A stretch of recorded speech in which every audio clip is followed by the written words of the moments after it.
Assalamualaikum warahmatullahi wabarakatuh. Om Swastiastu. Salam Rahayu. Selamat datang di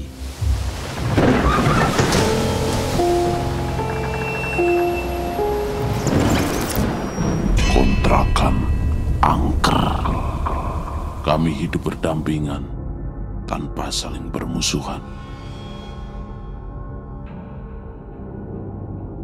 Kali ini, penghuni kontrakan angker akan membawakan cerita dari akun Twitter Payung Hitam yang berjudul 3 Hari Pertama. Nama tokoh serta lokasi dalam cerita ini akan disamarkan demi kepentingan privasi dan kenyamanan bersama. Silahkan para tamu sekalian, simak dan dengarkan alur cerita ini sampai selesai. Cerita ini merupakan sebuah kejadian nyata yang dialami oleh, sebut saja, Intan.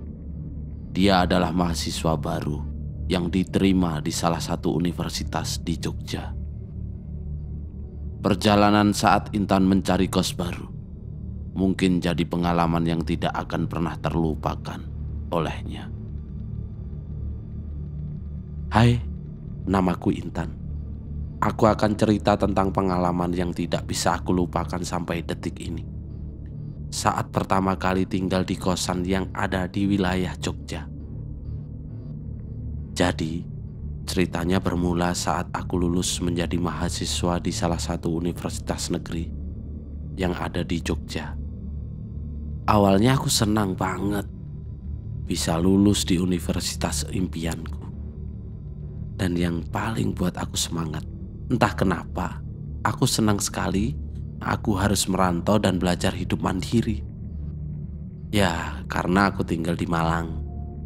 Jadi mau tidak mau aku harus merantau dan hidup mandiri di Jogja. Di sana aku akan bertemu teman-teman baru dan lingkungan yang baru. Jujur, aku sedikit jenuh dengan kehidupanku di rumah.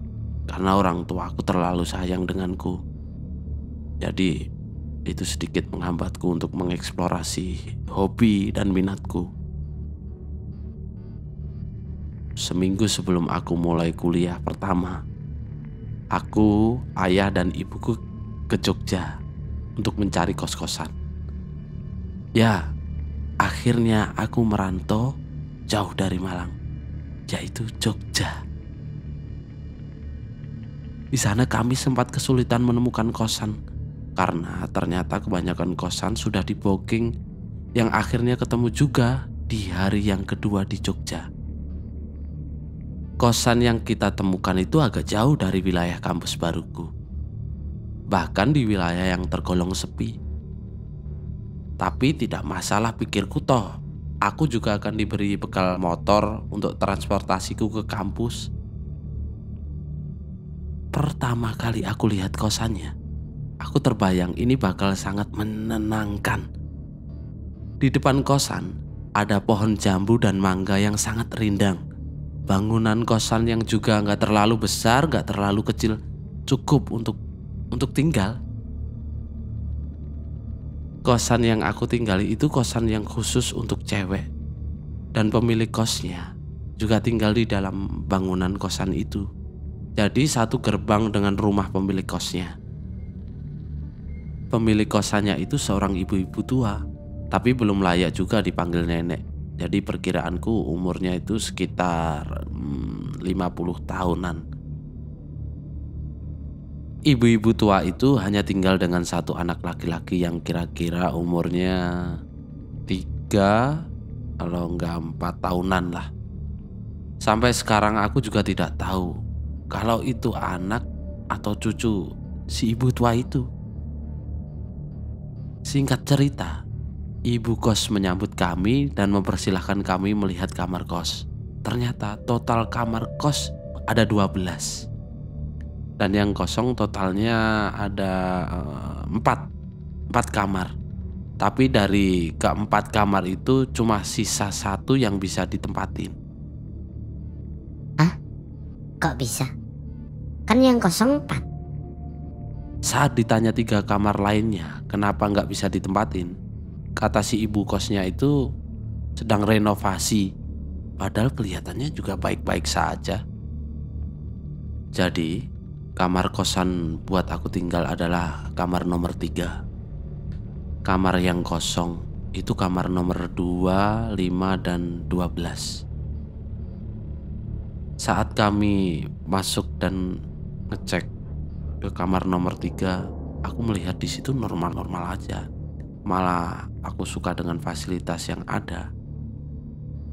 Dan kamarnya juga luas banget karena kamar ini sebenarnya untuk 2 orang. Karena ada 2 ranjang yang tingkat. Sedang aku di sini cuma tinggal sendiri.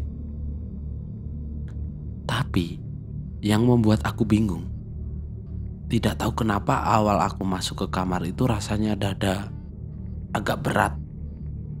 Dari awal aku sempat mikir soal itu, tapi cuma mikir aja, nggak menanyakan dan menceritakan ke ibuku. Soalnya aku merasa seperti akan ada sedikit berlebihan kalau aku ceritakan. Karena itu adalah hal kecil. Awalnya aku berpikir seperti itu. Dan itulah yang aku sesalkan kenapa aku tidak ceritakan dari awal ke ayah dan ibuku. Ya udah, itu hanya penyesalan. Jadi hari itu juga kami balik ke penginapan dan pulang ke Malang untuk mempersiapkan petualangan baruku di Jogja.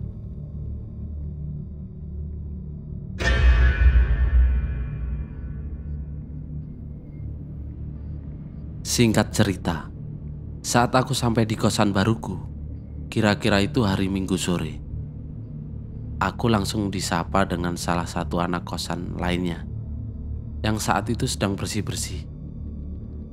Dita namanya. Hai Mbak, baru ya?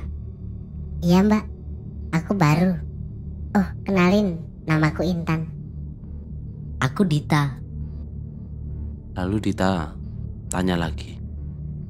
Baru masuk kuliah ya? Di situ kami ngobrol-ngobrol sedikit. Ternyata si Dita kuliah di universitas yang sama denganku. Tapi kita beda fakultas dan angkatan. Dita ternyata angkatan 2016. Dari obrolan singkat itu, aku juga pamit mau masuk ke dalam kos. Tapi Ditanya sempat nawarin untuk main atau sekedar ngobrol-ngobrol ke kosannya. Syukurlah, pikirku, baru sampai saja aku langsung punya temen. Karena Dita kelihatannya sangat humble dan suka cerita. Ya udah, aku masuk ke dalam kos. Lagi-lagi pas aku buka pintu dan masuk, nggak tahu kenapa aku ngerasa dada aku sesek lagi. Sebelumnya aku nggak pernah kayak gini. Tapi aku tidak terlalu menghiraukan, karena tubuhku yang sudah pegal-pegal dan pengen rebahan itu lebih menonjol dari yang aku rasakan. Sampai tidak terasa aku ketiduran hingga beberapa jam. Tiba-tiba aku terbangun karena panik. Sampai sekarang aku tidak tahu itu mimpi atau nyata yang aku dengar. Karena yang aku rasakan, aku terbangun dan mendengar keramaian di sekitarku. Tidak seperti seharusnya. Dan seolah-olah aku tidur di tengah-tengah keramaian pasar. Itu terjadi di kamarku. Kemudian saat aku bangun, semuanya hening seketika. Tapi yang aku rasakan itu nyata sekali. Aku selalu berusaha berpikir, mungkin karena aku terlalu kelelahan di hari itu. Karena sekujur tubuhku dipenuhi dengan keringat saat tidur. Saat sedang mandi, aku masih kepikiran soal itu juga. Apakah suara-suara itu benar-benar mimpi atau nyata? Ya sudahlah, pikirku. Setelah mandi, aku sholat maghrib dan duduk termenung. Karena sesak dadaku makin berasa berat. Dari termenung hingga panik, yang aku juga tidak tahu kenapa aku bisa panik sendirian di kamar ini. Semakin lama rasanya semakin aneh. Karena sesak yang aku rasakan itu seperti di kamar ini penuh dengan orang-orang. Sesak, panas, dan pengap. Padahal AC sudah aku nyalakan yang paling dingin. Dan di kulitku juga rasanya dingin, tapi di dalam rasanya panas. Bisa membayangkan apa yang kurasakan? Akhirnya aku keluar memberanikan diri. Aku main ke kamarnya Kak Dita. Di situ aku tidak cerita soal itu. Aku cuma ngobrol soal hal yang lain untuk menenangkan pikiran dari sesuatu yang aku tidak tahu. Karena aneh aja di kamar Kak Dita semuanya kayak normal. Aku berasa lebih lega, tidak seperti di kamarku. Sampai-sampai aku berharap Kak Dita akan basa-basi kepadaku untuk menawarkan aku nginep di kamar kosannya. Tapi aku malu buat minta izin nginep. Namun sayangnya Kak Dita juga tidak menawarkan itu. Ya sudah, malam itu kami cuma cerita aja. Di situ Kak Dita cerita soal keseruannya di kampus, dan aku sempat nanya soal kenyamanan tinggal di kosan ini. Katanya kosan kami itu nyaman banget karena letaknya yang ada di pinggiran kota cenderung tenang dan sepi. Kak Dita juga cerita anak kosan di kamar lain juga baik-baik saja, tapi cenderung menjaga privasi, tapi semuanya murah senyum. Aku juga belum pernah bertemu mereka karena mereka kelihatannya hanya di kamar masing-masing. Hanya Kak Dita lah yang sering bercengkrama denganku. Saat kami sedang asik cerita, aku dikagetkan oleh bocah yang tiba-tiba ngintip dari luar pintu kamar Kak Dita. Melihat aku kaget, Kak Dita menenangkan dan menerangkan. Kata Kak Dita, adik itu namanya Oki. Dia bocah manis, tapi sayangnya ada sedikit kekurangan. Dia bisu dan tuli. Tapi setelah setahun Kak Dita tinggal di kosan itu, dia juga ternyata tidak tahu di Oki itu anaknya ibu kosan atau cucunya. Karena ibu kosannya sangat dingin dan selalu menghindar untuk berinteraksi lebih dalam dengan anak-anak kosnya. Kalaupun ngobrol, hanya ngobrol yang penting-penting saja. Mungkin karena itu Kak Dita tidak pernah tahu asal-usul adik Oki yang manis itu. Adik itu juga udah biasa seperti itu. Dia suka ngelihat kita di dalam kamar kalau pintunya dibuka. Tapi dia takut kalau dikasih kue atau semacamnya lah. Dia cuma suka ngelihat sambil ngintip-ngintip aja kok. Lalu setelah kami ngobrol panjang lebar, waktu sudah menunjukkan sekitar jam 10:30 malam.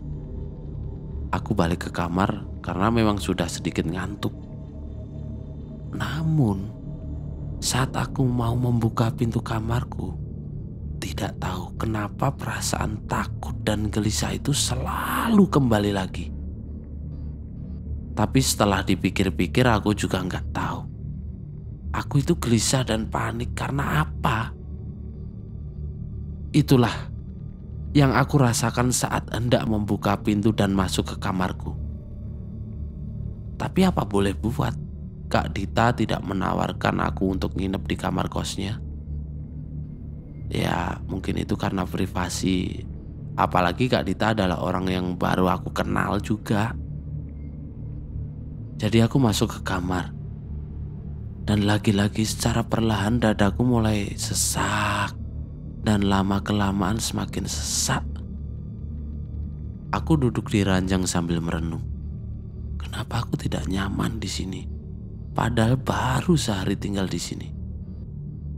Ya udah, aku melawan rasa aneh itu dan aku mencoba tidur. Sebelum tidur, aku mainan HP sekedar ngeliat aktivitas Instagram untuk sedikit menenangkan rasa aneh yang aku rasakan. Saat aku mulai sedikit tenang, Sambil memegang HP, aku pun hampir tertidur. Tiba-tiba, seperti ada yang mau membuka pintu. Di sini aku diam, bingung, dan memikirkan itu apa dan siapa. Bunyi gagang pintu kamarku yang buat aku kaget. Aku coba manggil Kak Dita. Mungkin aja Kak Dita yang mau masuk. Kak Dita, kakak di situ. Tanyaku nggak ada jawaban sama sekali. Di sini aku udah mikir aneh-aneh. Jadi aku nggak berani untuk ngecek. Dan sambil ketakutan, aku cuma bisa diam, bingung, dan terus mikir apa itu. Dadaku masih berat dan panas, tapi ujung kakiku rasanya dingin.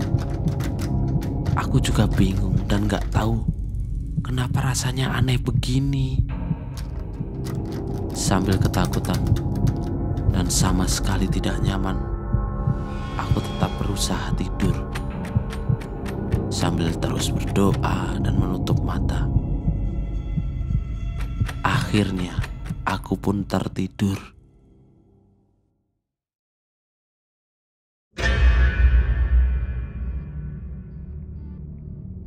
Aku terbangun. Aku mendengar suara motor. Ternyata suara tersebut berasal dari teman-teman yang sedang memanaskan motor. Karena mau berangkat ke kampus. Jam 7 pagi, aku buru-buru mandi, siap-siap untuk ke kampus. Jam 5 sore, aku sampai di kos-kosan. Tapi kos keadaan sepi. Kak Dita juga nggak kelihatan. Mungkin masih di luar. Aku masuk ke kamar kos. Gak tahu kenapa dadaku berat lagi. Aku gak peduli lagi. Aku mandi di kamar mandi yang ada di dalam kamar kosku. Nah, di sini lagi. Saat sedang mandi, samar-samar aku mendengar suara hentakan kaki dari dalam kamarku. Aku mematikan shower untuk mendengar lagi lebih jelas. Itu benar-benar suara hentakan kaki. Yang aku ingat saat itu, aku mendengar suara hentakan kakinya sambil marah-marah.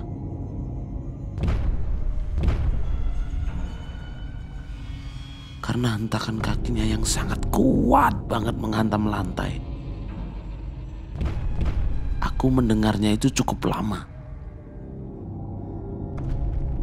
Untuk meredakan situasi, shower aku nyalakan agar aku tidak mendengar suara-suara itu lagi. Lalu aku tertunduk dan nangis sambil menahan ketakutan yang sangat takut. Hingga suara hentakan kakinya pun tidak terdengar lagi. Karena itu, sekujur tubuhku gemetaran. Aku selalu ragu untuk keluar kamar mandi hingga 2 jam lamanya. Karena aku tidak berani keluar.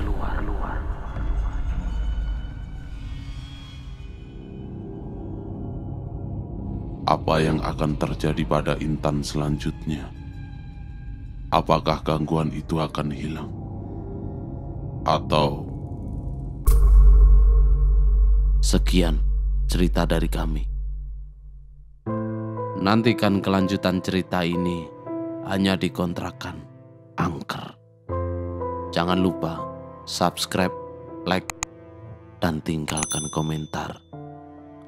Jika para tamu sekalian memiliki cerita horor atau misteri yang ingin disampaikan, silahkan DM akun sosial media kami yang ada di deskripsi. Jangan pernah merasa sendiri, karena kita selalu berdampingan. Wassalamualaikum warahmatullahi wabarakatuh. Om Swastiastu. Salam Rahayu. Berbeda dunia kontrakan angker.